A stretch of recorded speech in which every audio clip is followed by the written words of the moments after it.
ke o kéwu Sheikh Adam kò sì tún jiyàn rẹ̀ kò tún jà níyàn wípé sọmọ kéwu Sheikh Adam ọgbọ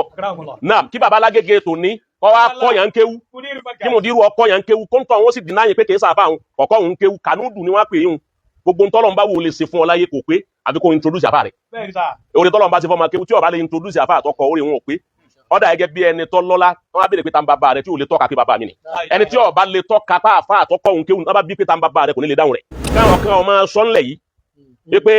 ṣé Adamu kọ́lá àfà àwọn torí Darul Ulum lòun ti kéwu dàrí lòun èsè Markasi ẹnu èyí tó wíwùn náà ni ọjà ayé tiẹ̀ náà lójú tó lòní. àkàrà òkun la àṣẹ ọmọ Darul Ulum jẹ́ kìrìjì alumni bẹ́ẹ̀ni àbáwọn serious ni o kò serious ni nǹkan tó ń sanwó mi ni o kò serious ni o. èmi rò pé náà ni o ti jẹ́ orójú tó ayé rẹ̀ òun náà ni but torí ẹlòmíì kó má lọ káǹtì ọ̀rọ̀ àfáàyàn ò serious ni o àwa tá a jẹ́ kìrìjì Darul Ulum gbogbo àwọn àfáà wa minel alfi àtàwọn tó wà mélòó ni mọ́ríkàsì ni wa ó ṣe rí nǹkan. òun ọmọ kéwù kan tó bá kéwù lóge àgùdì tẹ́ ẹ bá rí tí ń ṣe mùnáfíkì kí tí ọmọ ibi tí ó dúró sí ẹ gbọ́ ọ̀dọ̀ sí Yahya kó ti kọ́ ìwọ̀n bí wọ́n ti ń ṣe nínú fámìlì tiwọn nù bóyá ń tọ́ bá lọ́wọ́ àwọn bàbá rẹ̀ tó bí òun náà nù ni kìí ṣe ń tọ́ bá lọ́wọ́ Sheikh Yahya ọmọ àlè ọmọ kéwù agudi nìyí èyí tẹ́ bá rí tọ́ bá kéwù Sheikh Yahya tí wọ́n ń ṣe mùnáfíkì ilé ni àbí ń ṣe mùnáfíkì Mudirul Markaz ọmọ ibi tí ó dúró sí ọmọ ibi tí ó tẹ̀ sí ọmọ kéwù ọmọ ibi tí ó dúró sí ní ọba jẹ́lẹ́rì ọmọ kéwù tí èsè lérí ibú ọmọ kéwù ẹ̀yin ní máa ó kìfù ni òun lẹ́nìkan tọ́ bá wá rí nǹkan kan nílé àfa àlímì tí wọ́n pè ní nǹkan nílé àfa àlímì pé nǹkan ni ọ́ tí sì ń bu ọlá fáàyè náà tí ó bá wá dá ọlá padà fún ààyè ẹni tó jí ọmọ rírì àfa àlímì ọlá wọn bọ̀ lọ́wọ́ ẹjọ́ kan ọgbọ́ ẹni tó délé àfa àlímì tí wọ́n mọ̀ léyàn tó délé àfa àlímì tí wọ́n buyì kún tó délé àfa àlímì tí wọ́n bá rí àbá rẹ̀ tó délé àfa àlímì tí wọ́n ká kún àfi kọ́ wá padà sí pé ta ló jẹ́ mọ Sheikh àlímì tí mo fi máa húrí máa wọn tó jẹ́ ń wá dé èèyàn tí wọ́n fi mọ̀ mí pàtàkì nínú ilé àfa àlímì ó ti wá òun ni Sheikh Adam tó àbí kọ́ dá ọlá ní padà sáàyè náà wípé ọlá tí mo gbà nílé àfa àlímì ìwọ́bẹ̀ àti mọ̀mí ní nǹkan bẹ̀ àlùbáríkà yìí ni wọ́n bá yọ àlákì wọn kú mẹ́ aṣọ ọlá ni ọ bọ́ lára rẹ̀ kò sì ní fi ìlò aṣọ ọlá wọn dalẹ̀ so gbogbo kìíní yẹn tẹ̀léra wọn ọgbọ́ bí ti Sheikh àlímì ti rí nu gbogbo wa yìí nìsín ọmọ kí wà àfa àlímì wa lẹ́nì kan ò sí gbọ́dọ̀ jáyẹ kọ́dà aráàlú mi tó bá kéwu wa ọ̀dọ̀ ọmọ kí wà àfa àlímì wọ́n gbọ́dọ̀ fa kó wọ́n fi ẹrẹ̀ yí aṣọ àfa àlímì táwọn làfa àlímì wà lónìí bàbá bàbá lọ lónìí àwọn làfa àlímì wà lónìí a gbọ́dọ̀ protect ààyè tí bàbá ń wà gẹ́gẹ́ bẹ́ẹ̀ ni gbogbo ẹni tó wá kéwu Markaz lójú ayé Sheikh Adam Sheikh Adam àwa kú tán ó wá bẹ̀rẹ̀ bàbá Mudiru gbà wọ́n bá lọ gbogbo ẹni tó ké tí Sheikh Adam fọwọ́ ara wọn ẹnu ara wọn kọ́ ń kéwu wọ́n fọwọ́ ara wọn kọ́ nǹkan sójú blackboard fún tí wọ́n gba tíra fún tí wọ́n bẹ́ wúlẹ̀ kọ́ tó kó singlet lọ́rùn wọn tí wọ́n rọ ìmọ̀ sí ilé rí ọgbọ́ èyí tó gbọdọ̀ mọ̀ ń gbà Sheikh Adam kú tán gẹ́gẹ́ báwa ti ń gbà wípé bàbá wọn bá lọ ní làfà àlímì wa lónìí a sì fún wọn ní ọwọ́ ni báwa bá sì fún wọn lọ́wọ́ ni ó ti wá ọwọ́ tọ́lọ́run la yọ kú ń bẹ̀ wọn afasọ yìí ọwọ́ ọlọ́run yanu ni àyẹ̀bẹ̀ kọ́ gẹ́gẹ́ bẹ́ẹ̀ ni gbogbo ẹni tí Sheikh Adam náà kọ́ ń kéwú tán wá kú tán tọ́ ma wọn àtọ̀ wọn ẹ̀jẹ̀ wọn ìtọ̀ wọn tó wọn lọ lè kéwú bì kan wá ọgbọ́ kẹjẹ kó lè kéwú bì kan wá àtọ̀ wọn ló produce wọn ìtọ̀ wọn náà ló tún wá build wọn wọ́n wá kú wọ́n wá gbé wọn síbẹ̀ òun ni bàbá Mudirul Markaz tòní àga tí bàbá yẹn jòkó yẹn eré àga tí wọ́n jòkó nínú ọ́fíìsì náà wà ní ó ju gbogbo ààyè tí ọmọ Markaz bá lóhùn ní láyé ó ti lẹ́yẹ káyé òun tó àga òun jùlọ ọgbọ́ aṣọ tí bàbá Alágége bá wọ̀ sọ́rùn ó ju gbogbo ntọ́lọ́ bá lóhùn ṣe fún ọmọ kéwú kan nínú ọmọ kéwú Sheikh Adam lọ bí Sheikh Adam bá wá kọ́ àwọn ọmọ kéwú bẹ́ẹ̀ tí gbogbo àwọn àgbààgbà tí Sheikh Adam kọ́ ń kéwú bẹ́ẹ̀ àwọn bàbá wa àkọ́kọ́ ọmọ kéwú Sheikh Adam bàbá wa Sheikh Raji Suleiman ọlọ́mọsá àti àárín wọn pẹ́ àti bàbá wa Saadu Bangola bàbá Imamu Ẹ̀gbá àti bàbá wa kẹ́nà ń bẹ ní bàbá wa Isa Salahudeen àtàwọn tó rí bí wọn bẹ́ẹ̀ tó yẹ pé àwọn àwa ìlú ọmọ kéwú Sheikh Adam nù àwọn tí Sheikh Adam kọ́kọ́ nǹkan sí lánàá wọn wá ń bẹ láyé wọn èkú ara wọn láti wá rí bó ti yẹ kí ọmọ kéwú eléri rẹ ó ṣe pẹ̀lú ọmọ àfẹ́ àwọn bàbá náà wọn wá gba ẹwọjú eré àwọn bàbá wọn àwọn àtọgọ́rùn kan sẹ́ńjì kínkín náà lóògùn tó wọ́n gbà lọ́wọ́ ara wọn àwọn àti ọgọ́rùn kan sẹ́ńjì kínkín iná lóògùn tó wọ́n gbà lọ́wọ́ ara wọn nínú wọn ẹni ó ti kú ọgọ́rùn bẹ ẹni ó kù kínkín tí èkó ọgọ́rùn bẹ pẹ̀lú ọjọ́ eré wọn àti gbogbo ẹ̀ lẹ́yìn tọ́já sí wípé àwọn ti kú òǹlé kéwú kí wọ́n tó bí bàbá Alágége ọgbọ́ àfa wọ́n ti kú òǹlé wọ́n ti jáde lé kéwú kí wọ́n tó bí bàbá Alágége tó wá ní bàbá wa Raji Suleiman àwọn ni wọ́n tún ṣe báwọn ti lọ primary school àti secondary school wọ́n ní bàbá wọn ló ṣe báwọn ti lọ ń jásí pé bàbá wọn náà ń bẹ nínú ẹni tọ́tọ́ wọn gẹ́gẹ́ bí ọmọ àfa wọn àyè bẹ́ẹ̀ kọ́ bí bàbá wọn bá wá dé lónìí nísìn bàbá ni wọ́n pè bàbá wa Mudirul Markaz wọn ò ní pè wọn lọ́mọ àwọn bàbá táwí wọn ò ní pè bàbá Mudiru lọ́mọ bàbá ni wọ́n pè wọn tọ́ra àwọn rí Sheikh Adama ẹni ẹ bá rí tó bá lóun orí Sheikh Adamu lára mùdírù ọba tó ń tasawufu kọ wọnú tasawufu dáadáa ni bóyá tẹ̀sùbá rẹ̀ ti ń ṣe bóyá ó ní fi ń wá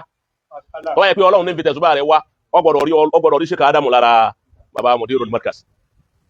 ó ti wà àwọn tó jẹ́ àgbànú ni wọ́n lọ́jú eré wọ́n ní ìmọ̀ ju àwa tó ní yìí lọ wọ́n lọ́jú eré jù wá lọ wọ́n rí ayé jù wá lọ wọ́n rà náà wọ́n rí jẹ táwọn rí jẹ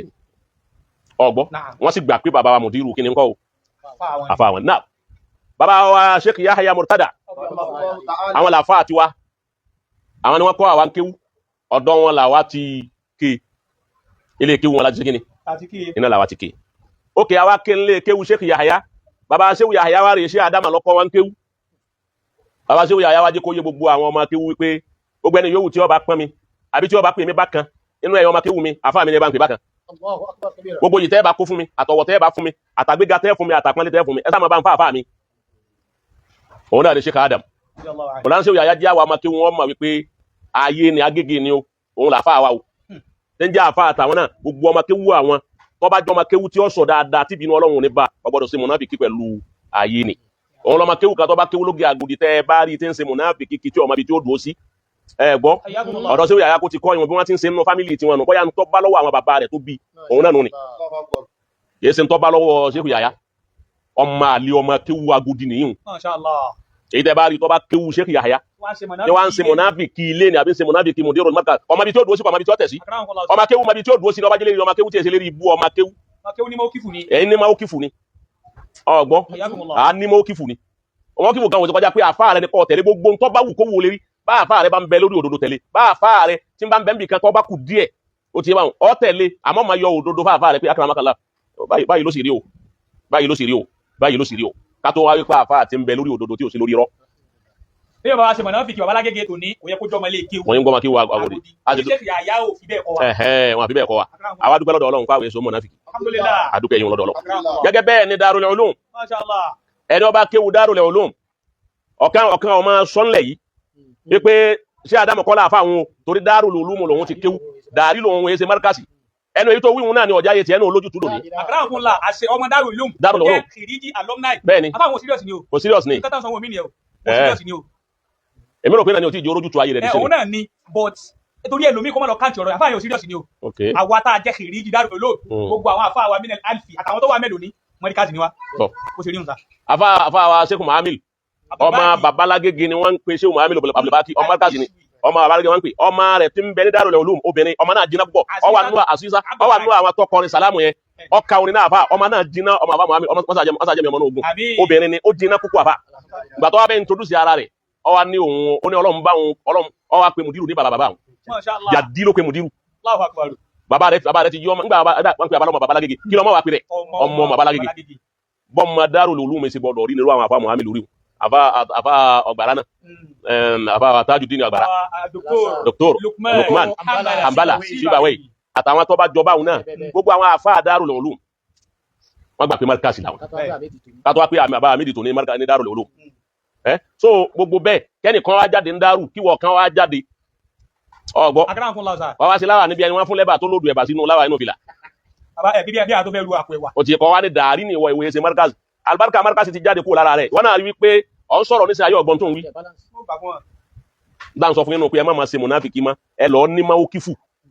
ẹ lè dúró dáadáa ní máyé yẹ̀yàn. ṣé ẹ gbà pé bọ́ ti ń ṣe mùnáfíkì ṣe Baba Lágége o ṣé kí wọ́n ṣe mùnáfíkì sí iná. eri wọn burú nù. àfáwọn náà sì ni. eri wọn dàrú nù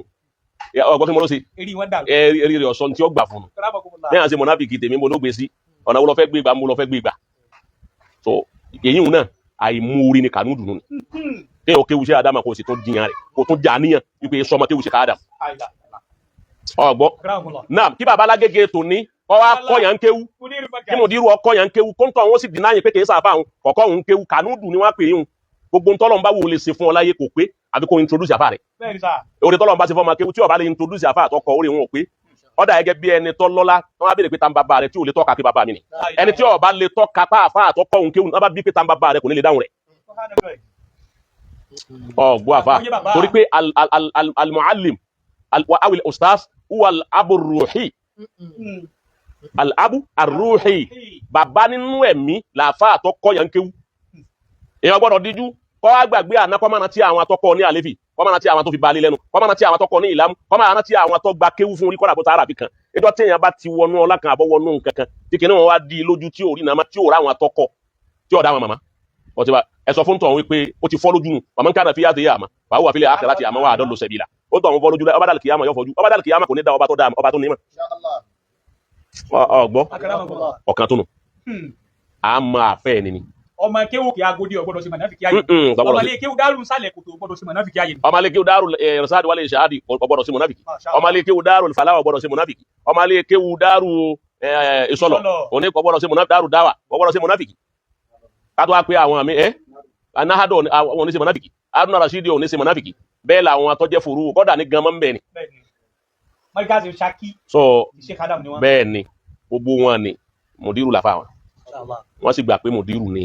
àfà wọn náà ẹ̀yàn pẹ̀ tí fàyà gbogbo ẹ̀ ní mẹ́rin wa nífi ọgbọ̀rọ̀ gbá lẹ́sọ̀ kí n kà kọ́kọ́ kí n máa hádà rẹ̀ kí n ṣe tẹ̀mú yìí dùn ẹ̀ náà èyí náà jẹ́ kẹ́ bẹ́ẹ̀ kọ́ọ̀sì jẹ́ wọ́n á fún ọ ní sẹ̀bílù mísàlì case study àbíkílẹ̀ máa pè àbí n pa àwọn kan ṣe case study àkọ́kọ́ nínú àwọn tá a fi ṣe case study òun náà ni Maulana Nakibul Ashraf Sheikh Abdullahi Salati Sheikh Abdullahi Salati nígbà tí wọ́n ń bẹ láyé àfáàndá ló bí wọn àfáàndá tóbi títóbi àfáàndá tó tóbi àyíká àfáàndá bá tẹ̀ tóbi bí tóbi bí ò tóbi àfáàndá tẹ̀ Markaz ó sì tóbi àfáàndá tẹ̀ àwọn àyè kọ̀ọ̀kan kọ̀sáyè tá àfáàndá tẹ̀ táyé wọn ò tóbi àyè wọn gbọ́dọ̀ ló kọ ní bá àfáàndá bá ti fẹsẹ̀ tẹ̀bẹ̀ gẹ́gẹ́ bí ìṣẹ̀dá tá a dá àfáàndá Salati ìyàwó múlá yàwó mẹ́ ẹni tí ó sọ fọ́lọ́run pé òun ní mọ́ fẹ́ kò gbọ́dọ̀ dọ̀la kò sì ní dọ̀la ẹ wá bá àfáàndá ṣe tó Sheikh Abdul Hakim òun lọ́wọ́ bí bàbá wa Sheikh Abdullahi Salati Nakibul Ashraf Allahu Latif àyè bẹ́ẹ̀ kọ́ wọ́n tóbi ńlé wọn bá ti tóbi ńlé ni àwọn àjìdádù àfáàndá tóbi ọgbọ́ àfáàndá tóbi ẹ wo tí tóbi wọn ti ń bọ̀ wá wọ́n wá bí àwọn ọmọ kalẹ̀ wọ́n bí Maulana Nakibul Ashraf wọ́n bí ìyá tó bí àfáà Shazili wọ́n bí ìyá tó bí Amirul Jaysh bàbá wa Nakibul Ashraf wa wọ Markaz wọ́n wá lọ kéwú ní Markaz bàbá mudiru tó ní wọn ò kọ́ bàbá wa Nakibul Ashraf ń kéwú bàbá wa Nakibul Ashraf ọ̀dà kún wa tún sínú bàbá mudiru fún bí ọdún kan àyíbẹ̀kọ́ ok tí ń já sí wípé bàbá mudiru Markaz wọn wọ kíláàsì gba kéwú fún Nakibul Ashraf wọn jọ ń jẹ ọmọ kéwú lásìkò kan bàbá Nakibul Ashraf ìtàná wọ́n jọ ń jẹ́ ọmọ kéwú lọ́dọ̀ bàbá Sheikh Adam wọ́n jọ ń jẹ́ ọmọ Sheikh Adam ọjọ́ pa wọn pọ̀ tọ́ wọn ni kọ́dà ń tà bá wípé wọn àjọ máa dásọ̀ kan náà àti Nakibul Ashraf àti Sheikh Zazili àti bàbá wa Saruji wọn àjọ máa wọṣọ kan náà wọn àjọ máa rìn Sheikh Adam dà wọn pọ̀ tọ́ ni nígbà Sheikh Adam wa kú tán bàbá ti lọ tán Maulana Nakibul Ashraf Sheikh Abdullahi Salati tí wọ́n bí bàbá Nakibu tó ní kọ̀ wá wo wípé àfáà mi ti kú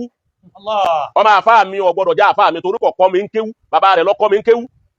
Sheikh Abdullahi Salati ọ̀wá síbẹ̀ tí Nakibul Ashraf bá wá dé àyìn ọ̀wá ní bàbá mi Mudirul Markaz wọ́n bá wá dán wọ́n ní bàbá mi Mudirul Markaz wọ́n bá wá sọ bá wá lọ tí wọ́n bá bọ̀ wọ́n ní bàbá mi Mudirul Markaz àwọn wá dó lérí pé tí ọba tayẹrẹ àbí tí ọba fèsì bàbá lágége tò ní ó ti báwọn tí ṣáájú fún bàbá wọn lánàá àwọn ṣáájú fọmọ náà lónìí àti Sheikh Zazili àwọn méjì wá dúró ìdúró tí Nakibul Ashraf dúró àti Sheikh Zazili tí wọ́n dúró ń jọ náà láti gbà wípé bàbá Mudiru làáfà àwọn tí bàbá lágége ò sì wọ kíláàsì wọn kọ́ wọn kí o Sheikh Adamu gan lọ́kọ́ wọn ok ìwà dúró wípé bàbá mi ni bàbá àwọn ni wọ́n gba Mudiru ń bàbá gbọ́kọ́ sí àtà àti Maulana Nakibul Ashraf fi wípé kò ní tì mí lẹ́nu àwọn kan wípé Salati bí wọ́n ti wí ń jọ náà ni wọ́n fẹ́ wí kọ́lọ̀ wọn fi rí jèmi pé Salati àbá bíbù lọ wá ń pè ní bàbá rẹ níwọ̀ tó tóbi tó báyìí táwọn tóbi ọ sì tóbi Nakibul Ashraf ní kò ní fi mí lẹ́nu láti pe Mudiru ní bàbá mi torí kò fi àfáà Salati lẹ́nu láti pe àwọn ọmọ àfáà Sarumi ní bàbá rẹ̀ ń já sí pé Nakibul Ashraf rí kíní òun lọ́dọ̀ bàbá wọn wípé bàbá àwọn máa ń pe àwọn ọmọ àfáà wọn ní bàbá wọn làwọn náà fi ń pe Mudiru wọn fi mọ̀ pé ókè àsọmọ àfẹ́ ẹni bàbá ẹni ni làwọn náà fi ń pe bàbá Mudiru ní bàbá ẹni ẹni bá lóun ò lè pe Mudiru ní bàbá rẹ̀ kò ní jọ wá lójú àwọn bàbá tiẹ̀ náà òkè ń pa àwọn ọmọ àfáà wọn ní bàbá. Gbọ́ bí Nakibul Ashraf ti ṣe nù wọ́n wá ṣe bẹ́ẹ̀ loyalty yẹn wọ́n wá ṣe fáá wọ́n fi kú wọ́n kú lórí wípé wọ́n gba ọmọ àfa àwọn aláàfáà wọn. Ọlọ́run jàre mọ́mọ́lẹ́dù kára bàbá mọ́mọ́lẹ́dù kára wọ́n ní bẹ́ẹ̀ nígbà tí bàbá Sheikh Adamu ń bẹ láyé tí wọ́n tún ní kí sí Abdullahi Salati wọ́n máa lọ sọ́dọ̀ àwọn àdí àgbọn ní dọ̀dọ̀ barak wọ́n máa lọ lè ṣe wáàsí wọ́n tún wá ní bàbá Mudiru tí ń jọ́ ọmọ tiwọn wọ́n mú ọmọ àfáàndá pé wọ́n máa ṣe wáàsí wọ́n wá mú ọmọ tiwọn tí ń jẹ́ bàbá Lágége tòní wá ní wọ́n máa jánásì fún Sheikh Abdullahi Salati gẹ́gẹ́ bá a ti bá nùtọ̀ mọ́mọ́lẹ́dù kára tó sọ yìí ọ̀dà èyí sẹ́dínà kíbùrà sàlábì wà wò wípé èyí bàbá wọn sọ pé kọ́ jánásì fún mi ṣe bọ́ jánásì fún mi rí ọgbọ́dọ̀ jọmọ kéwù mi bàbá Mudiru jánásì fún Nakibul Sarabi pẹ̀lú àṣẹ Sheikh Adam wípé Salati wọn máa lè ṣe wá sí mbẹ̀ nígbà náà sì ní bàbá Mudiru náà ti dàfà táwọn náà ti ń tìtì nínú ọgbà àmọ́ṣẹ́ Adamu ọ̀fẹ́ kọjá pọ́mọ àwọn ní ọmọ lè ṣe wá sí kọ́mọ ọlọ́mọ jánásì ọmọ àfáǹdá àti tóbi làfáǹdá àfáǹdá sì nípa nú ọ̀rọ̀ mi wọ́n máa àfáǹdá wọ́n máa lè ṣe wá sí wọ́n fi yín gbé Nakibu sókè ìwọ́n máa tèmi ìwọ́n máa lè jánásì fún nígbà tí Adamu akutọ kí Nakibu wa mú èyí wọn lásán ti tó láti ṣe fáàrí wípé ajánásì mi ni Makola lásán àwọn yẹn mú náà kọ́lá ó ti ká Makola ó ti kí mi rí wọn Nakibul Sarabi wa mú yín ọwọ́ gbé gbogbo èyí wọn sọnù pé èyí wọn gbọdọ̀ jẹ́ nǹkankan tí n bá fẹ́ lò ó sẹ́kù fọmọ àfi kí n sọmọ àfáà mi di bàbá mi wọ́n wá ń pè bàbá mi ni wọ́n pe Mudirul Markazi tí wọ́n fi kú ẹ wá gbogbo ẹ̀yin Nakibul Sarabi lónìí gbogbo ọmọ tí wọ́n bí láàfáà ọ̀sọ́ ọmọ kọ́mọ nú ọmọ wọn kò sí jàgídíjàgán nú ọmọ wọn dókítà ń bẹ lọ́ọ̀yà ń bẹ àfáà oníwàásí ń bẹ Khatibul Masjid ń bẹ lẹ́kítọ́rà ń bẹ inú ọmọ wọn oníwàásí ń bẹ nídìí kéwù tòní ẹ wo gbogbo ọmọ àtòbìnrin ẹ wo gbogbo tọ́lọ̀ ń ṣe fún Nakibul Sarabi láti rí Nakibul Sarabi tòní Sirul Ajdan ẹ wá sọ̀kalẹ̀ èdè rí Dr. Arafa ayébẹ̀kọ́ wọ́n tún lọ bẹ́ẹ̀ èdè Dr. Bube àwọn yìí àwọn ya nǹkan kí nǹkan inú mímọ́ ẹ wá dórí Albarizi ó ti ẹyọ kan nìkan Albarizi nìkan kún Ọlọ́run lọ́gbẹ̀yìn Nakibul Sarabi sílẹ̀ yìí wọn máa túmọ̀ pé Ọlọ́run ti sẹ̀san tí wọ́n ṣe fún Sheikh Adam ká tó wáyé pé gbogbo wọn bẹ́ẹ̀ Ọlọ́run wá sí bẹ́ẹ̀ fún ẹni ó bá fẹ́ nírú akíbaru Nakibul Sarabi tètè lọ lè gbà pé bàbá Lágége tó ní àfáà rẹ ni bàbá rẹ ni o jọba nígbẹ̀yìn irú wọn o ọwọ́ kan ṣe òṣàṣì ẹni bá ti ń yọ lẹ́yìn kọ̀ọ̀kan the razal àbí ń ṣe ọ̀rọ̀ yìí à ń sọ ní òmùmí à ń sọ ní khususi àtàjẹ́ ti ẹnìkan pẹ̀lú ọ̀rọ̀ tá ń sọ yìí à ń sọ fún gbogbo ọmọ Markazi tí ó bá máa yé ni láyé ni kó lè mà. ó dà ó kọ́ àwọn náà sínú sáà. ọkọ̀ àwọn náà sínú. ẹlẹ́ẹ̀kejì ní ṣé òṣàṣì ní sáà tìrìtì Nakibul Sarabi Ọlọ́run dáhùn àbí ọ̀dáhùn lẹ́yìn wọn. èyí tó ń da lọ́wọ́ báyìí sí Abdullahi Salati Ọlọ́run ti dáhùn jù Ọlọ́run dáhùn jù báwọn gan bá wẹ̀yìn wọn mọ̀ pé n bá máa báyìí ní sí ìbá tún ṣe báyìí fáfá mi jù báyìí lọ. wọ́n kú tán àwọn fáìn ní mọ́ wọ́n tún fáìn láwọ́. La ilaha illallah. gbogbo àwọn ọmọ Nakibu náà fáìn atọkùnrin àtọkùnrin. èyí náà tó kéèyàn sojú òbòrò rú ẹ ní tí bá ń bẹ lọ́wọ́ rẹ tó ń pè lọ́la gbé kalẹ̀ bí àfa rẹ kù òun lọ́la rẹ. Masha Allah. o ti máa lọ máa ń fi rọ́lá lù lọ́la lẹ́yìn èèyàn. tí Nakibu nu. ọwọ́ akun Maulana Sheikh Shadili Sheikh Shadili wá gbà wípé baba Mudirul Markazi àfa wọn. wọ́n bu ìhun fa abáyásí lè ń gbà ọ̀ka wọn láti wọ́n wò pé kí ni mo tún lè fi jẹ́ káyé ọmọ wípé Maulana Mudirul Markazi àfa wa ni báwo la fi àmà lóòótọ́ atóbi bàbá ìyá mi tóbi Sambo tó bí èmi náà tóbi ó kọ Abbas Salati tó abábàsá sì ní bókọ Abbas Salati tó ohun tí ọba sókọ Ádámà ń bẹ ó kọ ohun òtó ọ̀gá tó ọgbọ́ wọ́n kọ́kọ́ wá fẹ́ pe àwọn èèyàn sákìyèsí ní pé ẹgbà fún ṣé òsásí nínú ẹgbà fún Mudiru ọmọ Shehu Ádámà yọ̀rọ̀ yín lọ́rùn yóò tú yín lára.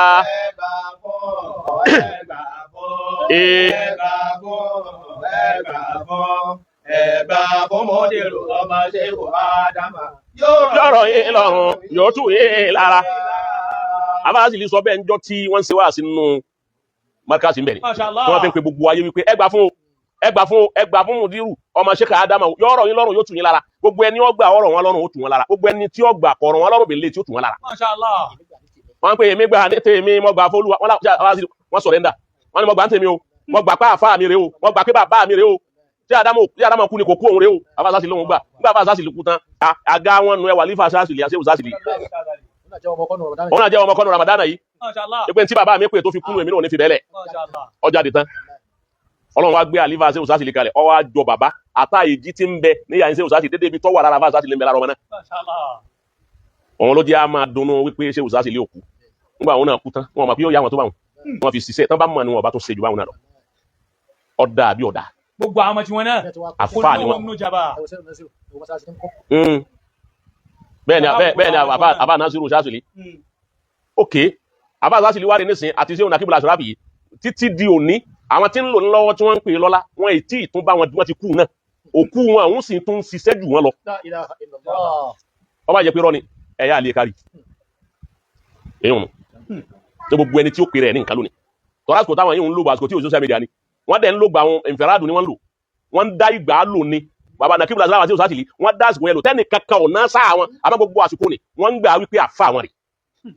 wọ́n bá lọ tó bá bọ̀ láwọn wọn dá padà ságége wọn dá padà síbẹ̀ lásìkò tí ò ti sí mídíà káàtó wá ìdán yẹ pé ní mídíà ti pọ̀ sọ̀rọ̀ ti pọ̀ láyé lórí mídíà nísìn ọ̀rọ̀ lẹ́nu kan sọ tí ó pè ń gbà náà pé yóò jẹ tuntun kan mọ́ ńgbà àwọn akú tán Mọ̀lánà Amirul Jais Sheikh Yahya Salati kulli Amirul Jais àwọn wá dìde wọ́n wá gbin eré àga àwọn méjèèjì bẹ́ẹ̀ ni wọ́n gbé iṣẹ́ òsátì lẹ́yìn wọ́n á mú àfáàndá lọ́wọ́ wọ́n wá gbogbo ẹ̀ kọjú sí Sheikh Adam ní Amirul Jais Amirul Jais ẹ bá fẹ́ ta Amirul Jais tẹ bá fẹ́ kí ara Amirul Jais ó dìde Amirul ọmọ gbádùn mọ́ wọ́n sá dakọ̀ sí Adama Amirul ò ní àfà bí ó ti máa lérí ìjókòó bí ó ti máa ṣeré ọba dakọ̀ Sheikh Adam abọ́ dakọ̀ Mudirul Markaz àwọn náà sáàfù bẹ́ẹ̀ ni wọ́n gbà pé Mudiru bàbá àwọn ni Amirul Jais wá kú tán ẹ wá wo ìgbẹ̀yìn Amirul Jais léyìí tí kọ̀pẹ́ rárá tí bàbá ọ̀tẹ́ lásọ ni tí ń jákọ́ bí Amirul Jais àbí ti Khalifa Amirul Jais tí ń jẹ́ lẹ́ẹ̀kejì ọmọ